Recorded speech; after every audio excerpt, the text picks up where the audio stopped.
Hi friends, something unusual is happening with America's largest meat producer. In just 18 months, Tyson Foods has shut down 8 plants and laid off thousands of workers across the country. Towns that once depended on these factories are now facing silence and uncertainty. All this despite bold promises to bring jobs back home. So if the jobs aren't coming back, where are they really going? But before we dive in, make sure to subscribe to the channel. We bring you the most urgent global updates, exclusive conflict insights, and accurate forecasts you won't find elsewhere. Former President Donald Trump claimed that high tariffs would lure companies back to American soil, bringing factories and jobs with them. Instead, major corporations like Tyson are retreating, downsizing, and shifting operations in search of lower costs. The logic behind slapping massive tariffs on imports, steel, aluminum, even food products was to incentivize domestic investment. But rising input costs, disrupted supply chains, and retaliatory tariffs from trade partners have only strained U.S. manufacturers. Tyson executives labeled these shutdowns as part of an efficiency overhaul, yet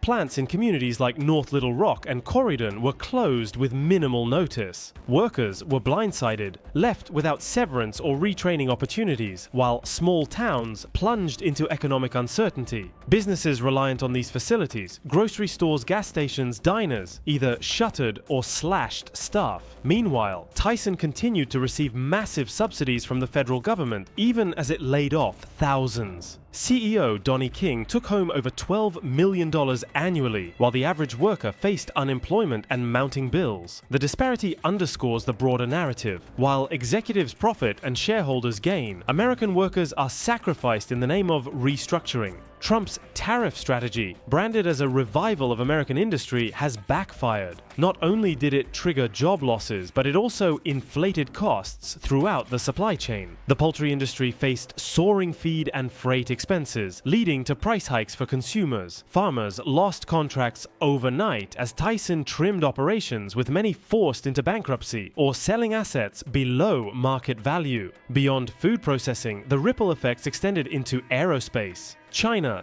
retaliating against U.S. trade actions, halted purchases of Boeing aircraft, slamming the brakes on an industry that supports tens of thousands of jobs. Meanwhile, U.S. school meal programs dependent on subsidized local produce saw budget cuts and rising food costs, putting further pressure on working-class families. The so-called taco strategy, threatening high tariffs to negotiate better deals, often ended with the administration backing down under business pressure. The inconsistency fueled investor anxiety and left companies like Tyson scrambling to adapt to a volatile landscape. Instead of rebuilding American industry, the policy led to plant closures, job cuts, and capital flight. In towns once anchored by factories, streets are quieter, unemployment is higher, and hope is fading. Workers who believed in the promise of jobs, jobs, jobs now face empty warehouses and silence where machines once roared. This is not an isolated failure, it is a systemic one. It calls for a rethinking of how trade policies are made and who they are designed to protect. The dream of Made in USA cannot survive if policies prioritize short-term optics over sustainable economic growth, until workers are treated as more than just numbers on a spreadsheet, and until trade strategies are crafted with people in mind. Stories like Tyson's will continue to unfold. Communities deserve stability, not surprise closures. They need meaningful consultation and support, not slogans.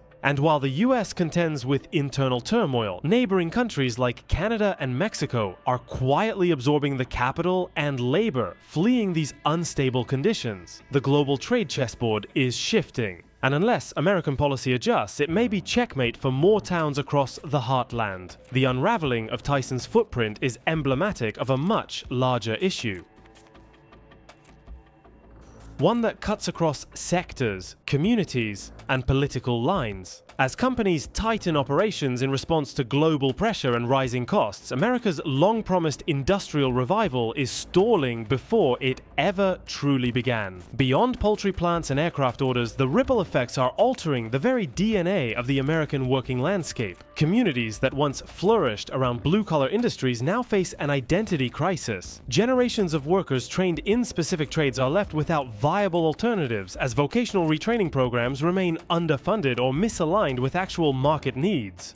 In some towns, local governments are trying to step in, offering tax incentives, grants, or workforce development programs to attract new industries. But without stable federal backing or clear economic direction, these efforts often feel like patchwork solutions to a growing systemic breakdown. Worse, the public trust in federal promises is eroding. When workers hear reshoring or made in America, they increasingly hear hollow catchphrases rather than real investment. They remember that their factories were shut down under those same banners, that no one showed up to explain, to support, to rebuild. And it isn't just industrial labor that's at risk. It's the social cohesion of entire regions. Schools with shrinking tax bases are cutting teachers. Health clinics are struggling to stay open. Young people are leaving their hometowns, convinced there's nothing left for them. Meanwhile, international competitors are seizing the moment. As US industries cut back, countries like Mexico and Canada are offering companies streamlined regulations, reliable labor, and growing markets. European and Asian firms are stepping into global trade gaps created by American uncertainty. What we're witnessing is a quiet redistribution of economic power, and it's happening faster than many expected. There's still time to shift course, but it requires more than slogans or punitive measures. It demands smart long-term policy, transparent trade agreements, public-private investment in future-facing industries, and safety nets that actually catch people when things collapse. It calls for leadership that sees beyond election cycles. Because while factories can be rebuilt and businesses restarted, the dignity lost in abandoned communities is far harder to recover. So, the question now isn't whether tariffs will fix the economy. It's whether leaders will learn from the damage done before it's too late. The most troubling part of this slow collapse is how ordinary people are being left to carry the weight alone. Families that once depended on steady factory wages are now juggling multiple part-time jobs, if they're lucky enough to find any at all. Parents skip meals so their kids can eat. Teenagers drop out of school to help pay rent. Entire neighborhoods dim, not just from failing streetlights, but from fading hope. Local leaders make desperate pleas to Washington, asking not for handouts, but for a plan, something, anything. But responses, when they come, are vague, wrapped in abstract economic theory, or brushed off with the same recycled phrases about the greatness of the American worker, as if pride alone pays the bills. And all the while, corporate boardrooms celebrate streamlining,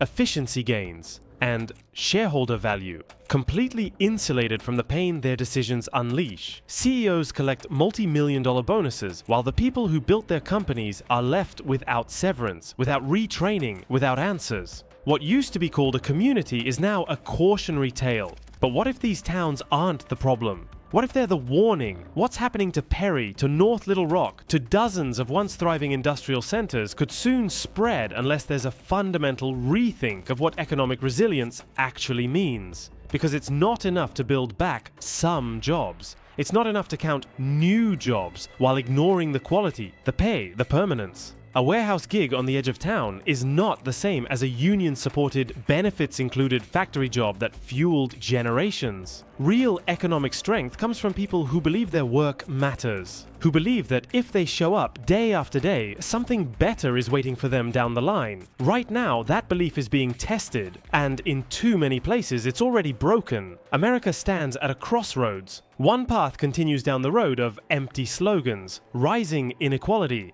and decisions made behind closed doors. The other requires something harder, a commitment to rebuild, not just the economy, but the contract between government, business, and workers.